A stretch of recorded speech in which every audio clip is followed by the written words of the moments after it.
গ্রামের নাম শ্রীনারায়ণপুর। চাঁদপুর জেলার হাজীগঞ্জ থানার ছোট্ট একটা গ্রাম, তার নাম শ্রীনারায়ণপুর। অনেকে হয়তো বলাখাল না বললে চিনবেই না, কারণ বলাখাল গ্রামের মাঝখানে এই ছোট্ট গ্রামটি অবস্থিত। এই গ্রামেই আমাদের বেড়ে ওঠা। ছোটবেলার কত স্মৃতি জড়িয়ে আছে এই গ্রামে। শৈশব কৈশোরটা কাটিয়েছি এই গ্রামে। ছোটবেলায় আমরা বন্ধুরা মিলে পড়ালেখার পাঠ গুছিয়ে বিকেলবেলা মাঠে নেমে যেতাম খেলার জন্য। আমরা বিভিন্ন সময় বিভিন্ন ধরনের খেলাধুলা করতাম। বর্ষার শেষ থেকে শুরু হতো, পুনরায় বর্ষা আসা পর্যন্ত চলতো আমাদের খেলাধুলা। বর্ষার পানি যখন নেমে যেত মাঠ থেকে, তখন আমরা গোল্লা ছুট খেলতাম। তারপর যখন মাঠ পুরো শুকিয়ে যেত, তখন ক্রিকেট খেলার জন্য মাঠকে ক্রিকেট খেলার উপযুক্ত করতাম, মানে ক্রিকেট খেলার পিচ বানাতাম। তারপর বিকেল হলেই সবাই মাঠে চলে আসতাম। আমাদের সময়টা মোবাইল ছিল না, কিন্তু যোগাযোগটা ছিল অনেক মজবুত। সময় হলে সবাই খেলার মাঠে হাজির। আমাদের বল ব্যাট কেনার জন্য ছিল না আহামরি টাকা পয়সা, তাই আমরা সাপ্তাহিক সমিতি করতাম। সপ্তাহে 2 টাকা দিয়েই বল আর কস্টেপ কিনতাম। এর মধ্যে আবার অনেক আছে এই 2 টাকাও দিতে পারতো না, তার মাঝে আমিও। আর ব্যাট কেনাটা ছিল ঈদের বোনাসের উপর নির্ভর। আমরা রোজার ঈদে একটা ব্যাট কিনতাম সবার থেকে টাকা কালেকশন করে, আর সারা বছর খেলতাম। ভেঙে গেলে পেলার মুখতাম। আর যখন বৃষ্টির দিন চলে আসতো, তখন ফুটবল খেলা শুরু হয়ে যেত। আমাদের সময় ছিল না কোনো সময় নির্ধারণ। যেই পর্যন্ত খেলার গোল সমান সমান না হবে ততক্ষণ খেলা লাগবে। মাঝে মাঝে সন্ধ্যা হয়ে যেত খেলতে খেলতে। এর মধ্যে একটা কথা বাদ হয়ে গেছে, সেটা হলো শুক্রবারের নামাজের সময় ছাড়া সারাদিন খেলা চলতো।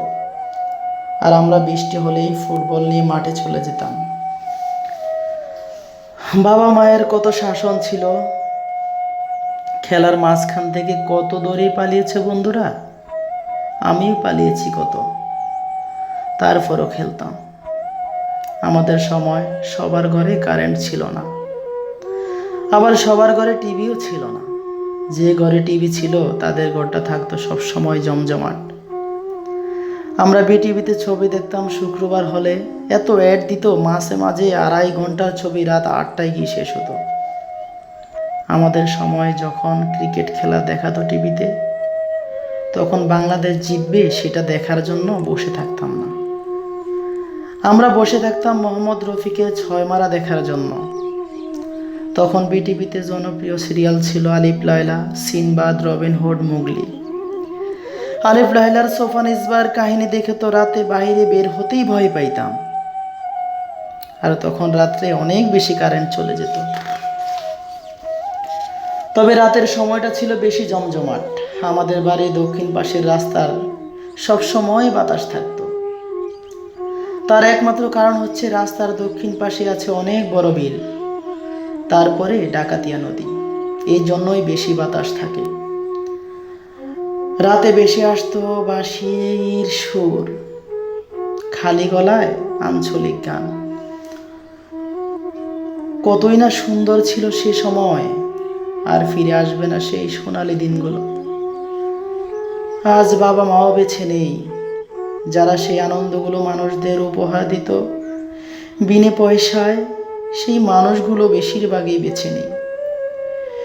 নেই ফজরের নামাজে ডেকে নিয়ে যাওয়া বাড়ির মুরব্বীরা, আর মক্তবে না গেলে বাড়ি থেকে ধরে নিয়ে যাওয়া কম জানা সাপ্তাহিক চালের বিনিময়ে পড়ানো সেই মক্তব শিক্ষকেরা।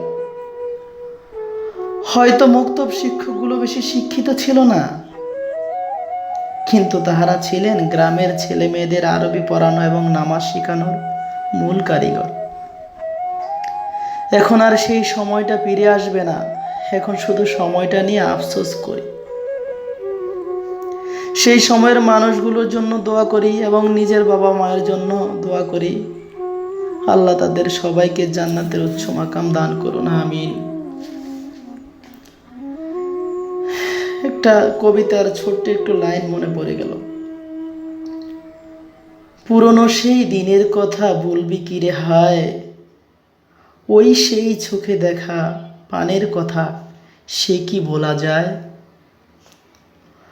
মোরা ভোরের বেলায় ফুল তুলেছি, ধুলেছি ধোলায়,